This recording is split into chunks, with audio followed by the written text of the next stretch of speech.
Lafiya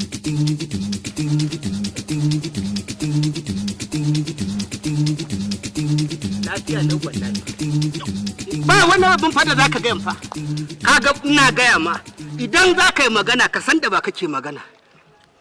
Ai ni na za a kashe ka. Sai na sa a yanka ka a gidan da ba mun kai wallahi. Sai na haura gidanka na maka yankan rago ko na tura ina da matasa. A ruwa nake gaya ma. Na sa mai da mutane guda a garin nan ba su da adadi. An kurmanta wasu, an gurgunta wasu, an kashe muku wasu, an rataye mun wasu. Ai ba zari ba. An ka kake kurin. Ka nemi zaman lafiya yanzu. Yawwa shine kurin. Yawwa ya gari. Mutumin. Jaman. Kwana da yawa. Ya kokari. Kuma na son tuno kai ma kana bi na kudade. A'a ni gaishe ka kudin ka taho kenan. A'a gaishe ka nazo in ce na yafe ma. Dama abin da zo in ga ma kenan. Karfa daga baya fa ka zo kuma allura ta tono. Wallahi ba kawai. A ce ka bar mu ka tara mun mutane. Halak malak na ban ma.